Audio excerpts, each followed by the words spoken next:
오늘도 작은 빛들의 동행에 함께 해주신 여러분, 저는 조용히 마음을 내려놓고 하나님의 숨결 앞에 천천히 걸어가 보려고 합니다. 오늘 제가 붙드는 말씀은 마태복음 6장 31절부터 33절까지의 말씀입니다. 가끔 저는 마치 물가에 홀로 앉아있는 것 같은 기분이 듭니다. 모래 위에 맨발을 디디고 서 있지만 그 아래로는 자꾸만 꺼지는 것 같고 분명 버티고 서 있는 것 같은데 어느 순간 발밑이 허물어지는 느낌이 듭니다. 하나님이 계신다면, 아니 정말 살아계시다면 어째서 저는 이렇게 버거운 시간을 지나고 있는 걸까요? 이런 질문이 제 마음 깊은 곳에서 조용히 올라옵니다. 통장 잔고는 바닥을 보이고 카드 결제일은 다가오고 할 수 있는 건 다 해본 것 같은데 돌아오는 건 막막한 뿐일 때가 있습니다. 그럴 때 염려하지 말라는 말씀이 솔직히 마음에 잘 와닿지 않습니다. 염려하지 말라고요? 먹을 것, 입을 것 걱정하지 말라고요?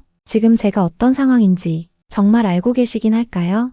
이렇게 속으로 중얼거리게 됩니다. 그래서 이 말씀을 한동안 피하려고도 했습니다. 위로가 되기보다 제 현실과 너무 멀게 느껴졌기 때문입니다. 그런데 피하려고 애쓰던 그 말씀이 어느 날 다시 제 눈에 들어왔습니다. 너희 하늘 아버지께서 이 모든 것이 너희에게 있어야 할 줄을 아시느니라. 하늘 아버지, 그 표현이 제 마음을 잠시 멈추게 했습니다. 내가 아버지라 부를 수 있는 분, 그분이 정말 나를 자녀라 여기신다면 지금 이 시간조차 그냥 방치해두고 계시진 않겠지? 그 생각이 아주 작게, 아주 조용하게 제 마음 한편에서 올라오기 시작했습니다. 정말 그분이 제 아버지이시라면, 그리고 제가 그분의 자녀라면 제가 필요로 하는 것을 모르실 리가 없고 모른 척 하실 리도 없습니다. 그런데도 여전히 제 안은 텅 빈 것만 같았습니다. 기도는 하고 있는데 응답은 들리지 않는 것 같고 하나님의 나라를 구한다는 말은 너무 멀게 느껴지고 먼저 그의 나라와 그의 의를 구하라는 말씀은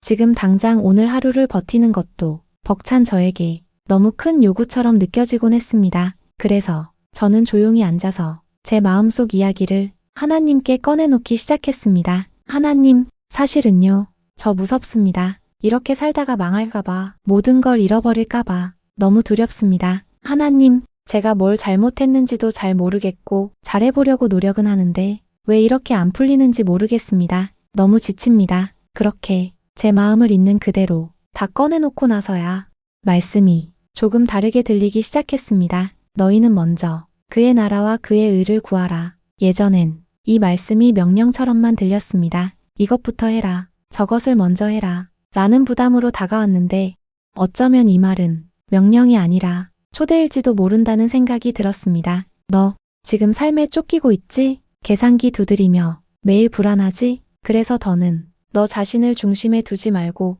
나를 바라보렴. 내가 통치하는 그 나라 안으로, 내가 의롭다 여기는 길 안으로 들어와 보렴. 마치 주님께서 이렇게 저를 조용히 부르시는 것만 같았습니다. 현실은 아직 바뀐 것이 없습니다. 하지만 제 마음에는 작은 변화가 생겼습니다. 저는 하나님 앞에서 제 모든 것을 감추지 않고 있는 그대로 드러낼 수 있게 되었습니다. 그분 앞에서 초라한 재정 상태도, 무너진 자존감도, 비워진 냉장고도 그냥 솔직하게 이야기할 수 있게 되었습니다. 그때 말씀 한 구절이 제 안에서 다시 살아났습니다. 너희 하늘 아버지께서 이 모든 것이 너희에게 있어야 할 줄을 아시느니라. 마치 하나님이 제게 이렇게 말씀하시는 것 같았습니다. 내가 다 안다. 네가 필요한 걸 내가 더 잘 안다. 처음엔 이 말씀이 위로가 아니라 오히려 섭섭하게 느껴졌습니다. 그렇게 잘 아신다면 왜 지금은 이렇게 힘들까요?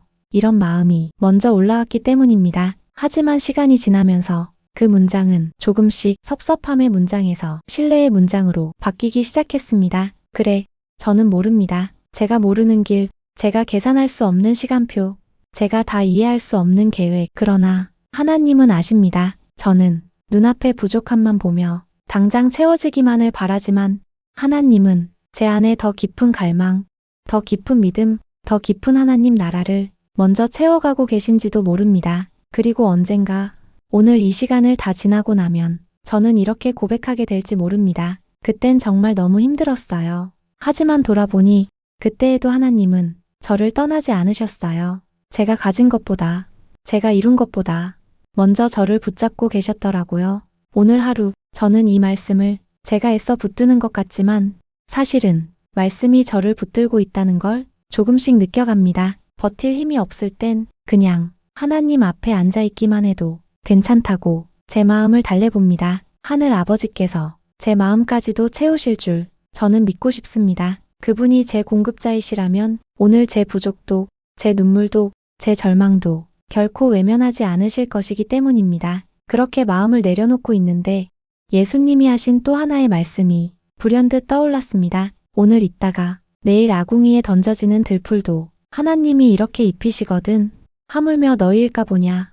믿음이 적은 자들아. 마태복음 6장 30절. 길가에 핀 들풀. 아무도 관심 주지 않고 누군가는 밟고 지나가고 내일이면 시들어버릴 작은 풀 한 포기. 하지만 하나님은 그 작은 생명도 그냥 내버려 두지 않으십니다. 그 풀도 하나님의 손으로 입히십니다. 제때 비를 내리시고 햇살을 비추시고 눈에 보이지 않는 흙 속에서 양분을 끌어올리게 하십니다. 하나님의 손길은 그토록 작고 연약한 존재에게도 단 한순간도 쉬지 않으십니다. 그런데 저는 그 풀보다 훨씬 더 귀한 존재입니다. 예수님의 십자가를 떠올려 보면 이 사실은 더 분명해집니다. 하나님은 들풀을 위해 자기 아들을 보내지 않으셨습니다. 하지만 저를 위해서는 보내셨습니다. 그리고 그 아들을 십자가에 못 박기까지 하셨습니다. 그런 저를 정말 지금 이 상황 속에 방치해두고 계실까요? 제가 이 정도로 흔들리고 있는 걸 모르고 계실 리가 없는 그분께서 정말 제 삶을 모른 척 하시겠습니까? 예수님은 그 들풀 이야기를 들려주시고 나서 이렇게 말씀하셨습니다. 믿음이 적은 자들아. 처음엔 이 말이 제 마음을 찌르는 것 같았습니다. 그래, 나 믿음 없는 사람이구나 라는 자책이 먼저 떠올랐습니다. 하지만 예수님의 말투를 다르게 상상해 보았습니다. 꾸짖는 목소리가 아니라 속상함이 묻어있는 애틋한 탄식. 얘야, 내가 너를 얼마나 사랑하는지 왜 자꾸 있니? 왜 그렇게 스스로 모든 짐을 다 지고 혼자 가려고 하니? 풀도 내가 입히는데 너는 내 자녀인데 어찌 내가 너를 그냥 두겠니? 그 음성은 저를 부끄럽게 하기 위한 음성이 아니라 저를 품어주는 부드러운 음성이었습니다. 하나님은 이미 알고 계십니다. 제 믿음이 그렇게 크지 않다는 것. 그래서 자꾸 들풀 이야기를 꺼내시며 작은 믿음을 조금씩 키워가고 계신 것인지도 모릅니다. 믿음은 제가 이를 악물고 쥐어짜내는 것이 아니라 하나님의 성실하심을 반복해서 보고 나서 조금씩 자라나는 것 같습니다. 그리고 그 자람은 대부분 눈물 속에서 이루어집니다. 지금 제 삶에는 계산이 맞지 않는 지점들이 있습니다. 필요는 넘치고 공급은 부족합니다. 그 간극은 너무 커서 도무지 믿음이 설 자리조차 없어 보입니다. 하지만 예수님은 그 간극 사이로 조용히 들어오십니다. 그 사이를 채우는 분은 제가 아니라 하나님이십니다. 믿음이 적은 자야. 이 말씀은 저를 밀어내는 말이 아니라 조금만 더 그분을 신뢰해보라는 초대의 말씀인지도 모르겠습니다. 그래서 저는 오늘 새로운 다짐을 하기보다 조용한 고백을 하나님께 드리려고 합니다. 하나님, 지금 제 믿음이 너무 작습니다. 들풀보다 못한 것 같고 현실 앞에서 무너지는 게 너무 많습니다. 하지만 그럼에도 불구하고 주님이 저를 잊지 않으신다는 것, 여전히 제 필요를 알고 계신다는 것,